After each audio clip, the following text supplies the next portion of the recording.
नमस्कार दोस्तों, मैं हूं अतुल सिंह। स्वागत है आपका मार्केट बुलेटिन बाय इन्वेस्ट कर लो भाई में। रिजर्व बैंक के deputy governor M Rajeshwar Rao और डिप्टी गवर्नर मुर्मू का कहना है कि आरबीआई आज फॉर्मिडेबल पोजीशन में है। मतलब पूरी क्षमता, पूरी ताकत और पूरा सिस्टम तैयार है ताकि देश की पब्लिक पॉलिसी, फाइनेंशियल स्टेबिलिटी और डेटा सिक्योरिटी को मजबूत बनाया जा सके। उन्होंने साफ कहा है, मजबूत बैलेंस शीट, बेहतर सुपरविजन और लगातार सुधारों की वजह से आरबीआई पहले से कहीं ज्यादा सक्षम है। भारत में डायबिटीज का खतरा बढ़ा है। 6% से अधिक लोग डायबिटिक, डेटा बताता है। दक्षिण भारत के राज्यों में इन मामलों की संख्या में सबसे तेजी से बढ़ी है। यह रिपोर्ट साफ संकेत देती है कि लाइफस्टाइल बीमारियां भारत के लिए आने वाले समय में एक बड़ी पब्लिक हेल्थ चुनौती बन सकती है। आईसीएल फिनकॉर्प ने बताया है कि कंपनी जल्द ही 100 करोड़ के एनसीडी इशू लेकर आ रही है। इसका उद्देश्य है कर्ज पोर्टफोलियो को बढ़ाना, ब्रांच विस्तार करना और वित्तीय सेवाओं को ग्रामीण क्षेत्रों तक पहुंचाना। सरकार अब यह देख रही है कि क्या वीट प्रोडक्ट्स को सीमित शर्तों के साथ एक्सपोर्ट करने दिया जा सकता है या नहीं। बड़े खाद्य उत्पादक इसकी मांग कर रहे हैं। ग्लोबल मार्केट में अवसर बने हुए हैं। घरेलू स्टॉक अभी स्थिर है। सरकार अभी इंटरनल असेसमेंट कर रही है। आईआरडीआई के एक सदस्य ने बताया है कि हाल ही में जीएसटी दरों के बदलाव ने इंश्योरेंस पेनिट्रेशन बढ़ाने में मदद की है। कई बीमा योजनाओं में डिमांड बढ़ी है, खासकर हेल्थ और टर्म इंश्योरेंस में। एक्सिस मैक्स लाइफ के एमडी एंड सीईओ का कहना है कि एजेंसी नेटवर्क मजबूत करेगी कंपनी, डिजिटल बिक्री बढ़ाएगी, युवा आबादी को टारगेट करेगी और 2026 तक मार्केट रैंकिंग को टॉप 3 में आने का लक्ष्य है। वर्ल्ड ट्रेड ऑर्गेनाइजेशन के डायरेक्टर जनरल ने भारत को कहा है, वैश्विक व्यापार में इंडिया की भूमिका लगातार बढ़ रही है। भारत को रिफॉर्म ड्रिवन लीडरशिप दिखानी चाहिए और नए व्यापार नियमों का नेतृत्व लेना चाहिए। उन्होंने कहा है, भारत की वृद्धि और आकार उसे वैश्विक मंच पर रूल मेकर बना सकते हैं। कोल इंडिया सब्सिडरी की लिस्टिंग पर मार्केट स्टडी शुरू हुई है। सरकार ने यह अध्ययन शुरू कराया है कि कोल इंडिया के वैल्यूएशन पर इसका क्या असर पड़ेगा।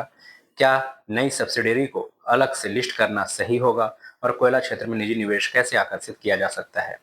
पीएम मोदी गुजरात में 29,700 करोड़ की परियोजनाओं का उद्घाटन किया है। इन प्रोजेक्ट्स में शामिल है road infrastructure, water management, industry hubs और सामाजिक इंफ्रास्ट्रक्चर। सरकार का फोकस है गुजरात की कोस्टल और इंडस्ट्रियल हब के रूप में और उसे और मजबूत बनाना। डिजिटल प्राइवेसी लॉ की बात करें तो 14 साल बाद भारत में नया डेटा कानून लागू हुआ है। Digital personal data protection act पूरी तरह लागू हो चुका है। इसकी मुख्य बातें, यूजर्स को अपने डेटा पर अधिक अधिकार मिलेगा। कंपनियों पर भारी जिम्मेदारी है। बच्चों के डेटा पर सख्त नियम है। डेटा उल्लंघन पर भारी जुर्माना। यह कानून भारत को ग्लोबल डेटा रेगुलेशन फ्रेमवर्क के स्तर पर लाता है। ऑटो कंपनियों के अक्टूबर में शानदार चमक देखने को मिली। पीवी सेल्स 4.60 लाख यूनिट्स पार कर गए। अक्टूबर महीना ऑटो इंडस्ट्री के लिए एक रिकॉर्ड ब्रेकर रहा। फेस्टिव सीजन की मांग और जीएसटी के फायदे ने मिलकर बिक्री को नई ऊंचाइयों तक पहुंचाया। साथ ही स्कूटर और थ्री व्हीलर सेगमेंट में भी तेजी देखने को मिली। बाइक्स थोड़ी धीमी रही। मार्केट मैसेज एकदम साफ है, अर्बन और रूरल डिमांड दोनों मजबूत बने हुए हैं।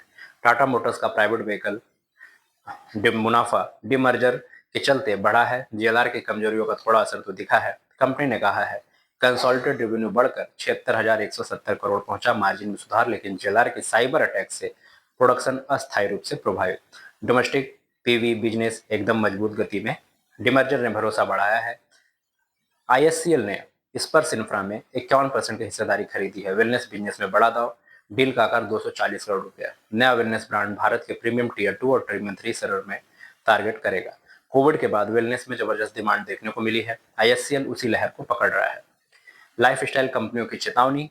कई लाइफस्टाइल ब्रांड्स ने कहा है, प्रॉफिटेबिलिटी पर फोकस रहेगा। नए स्टोर खोलने में सावधानी। ऑनलाइन वर्सेज ऑफलाइन रणनीति बदलेगी। कॉस्ट प्रेशर बना रहेगा। 2025 लाइफस्टाइल इंडस्ट्री के लिए सावधानी का साल हो सकता है। वीजा मुद्दों से लॉन्ग हॉल ट्रैवल प्रभावित हुआ है। थॉमस कुक के एमडी का बड़ा बयान आया है कि अमेरिका और यूके की वीजा चैलेंज से लॉन्ग हॉल बुकिंग्स धीमी हो रही है। भारत का लेजर ट्रैवल अभी भी स्ट्रांग है। 50 मिलियन यात्री अगले 5 साल में संभावित हैं। शॉर्ट हॉल एशियन ट्रैवल्स तेजी से बढ़ रहा है। वीजा रिकॉर्डें हैं, लेकिन भारतीयों का घूमने का जुनून अब भी ऑन फायर है। होलसेल इन्फ्लेशन 27 महीने के न्यूनतम स्तर पर पहुंचा है, 1.21%। खाद्य पदार्थों की कीमतों में तेज गिरावट ने होलसेल इन्फ्लेशन को नीचे खींचा है। वहीं cereals, pulses, vegetables all sharply down. Manufactured goods में सॉफ्टनेस देखने को मिली। फ्यूल इन्फ्लेशन भी नियंत्रण में है। सरकार के अनुसार यह ट्रेंड कंज्यूमर इन्फ्लेशन को भी नीचे ला सकता है। क्वालिटी स्टैंडर्ड्स के 55 स्टील प्रोडक्ट्स पर क्यूसीओ रोल बैक हुआ है। अगले महीने तक निलंबित रहेगा। सरकार ने कहा है, अभी इंडस्ट्री तैयार नहीं है, 55 ग्रेड के स्टील पर लागू क्वालिटी कंट्रोल ऑर्डर रोका जाएगा। मैन्युफैक्चरर्स को कंप्लायंस का समय मिलेगा। यह बड़ी राहत है। कंस्ट्रक्शन, इंफ्रा और ऑटो सेक्टर को इमीडिएट कॉस्ट प्रेशर नहीं झेलना पड़ेगा। यूएस द्वारा दिए जाने वाले टेक्सटाइल और टॉय ऑर्डर्स में 50% की गिरावट की रिपोर्ट दर्ज की गई है। इंडियन एक्सपोर्टर्स बोले ऑर्डर पाइपलाइन कमजोर है, न्यू टैरिफ्स का असर है, लॉजिस्टिक कॉस्ट बढ़ी है, इससे अगले क्वार्टर में असर दिख सकता है। फर्स्ट क्राई ने Q2 लॉस को 20% घटाया है, रेवेन्यू 10% बढ़ा है। डिजिटल प्लेटफॉर्म पर मजबूत रिपीटेड ऑर्डर्स देखने को मिले हैं। प्राइवेट लेवल्स की हिस्सेदारी भी बढ़ी है। इसका मतलब यूनिट इकोनॉमिक्स सुधर रही है। अपग्रेड ने बायजूस की संपत्तियों के लिए बोली लगाई है। रोनी स्क्रूवाला की फर्म ने एक्सप्रेशन ऑफ इंटरेस्ट सबमिट किया है। पेरेंट कंपनी थिंक एंड नाम की संपत्तियों में दिलचस्पी। कई अन्य बिल्डर्स भी क्यू में edtech checkout of final phase में है। डिस्प्ले कंपोनेंट्स में ट्रैक्शन बढ़ा है। भारतीय मैन्युफैक्चरर्स को लाभ मिल रहा है।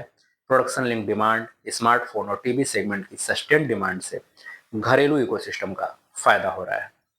वहीं नॉन लाइफ इंश्योरेंस सेक्टर को कहा गया है कि स्टेट्स के साथ मिलकर काम करो। आरडीआई ने चुनौती दी है। क्लेम पे आउट में कमियां, अनइंश्योर्ड व्हीकल्स की संख्या बहुत बढ़ी है। स्टेट एजेंसी के साथ कोऑर्डिनेशन जरूरी है। यह इंडस्ट्री सुधार के लिए एक बड़ा संकेत है। के रहेजा कॉर्पोरेशन का कमर्शियल रियल्टी डिमर्जर मंजूर हो गया है। की पॉइंट्स हैं, रियल्टी बिजनेस अलग किया जाएगा, वैल्यू अनलॉकिंग की रणनीति अपनाई जाएगी, साथ ही कॉर्पोरेट गवर्नेंस में मजबूती आएगी। रिलायंस आंध्र प्रदेश में 1 गीगावाट का एआई डेटा सेंटर बनाएगी। गूगल के साथ 15 बिलियन निवेश योजना के बाद यह एक अगला कदम है। राज्य सरकार के साथ एमओयू साइन हो चुका है। इंटीग्रेटेड फूड पार्क भी इसी प्रोजेक्ट का हिस्सा है। अडानी ग्रुप असम में 63,000 करोड़ का निवेश करेगी। Energy projects, infra, industrial connections, employment boost. Anil Ambani को ईडी ने वर्चुअल अपीयरेंस का आदेश दिया है। कंप्लायंस सुनिश्चित करने का निर्देश है। सेबी बोर्ड 17 दिसंबर को एक बेहद महत्वपूर्ण रिपोर्ट पर चर्चा करेगा। इसमें बाजार में पारदर्शिता बढ़ाने, खुलासों को सख्त करने और हितों के टकराव को रोकने के लिए नई रूपरेखा शामिल है। यह रिपोर्ट पूरी तरह व्यापक सुधारों पर आधारित है।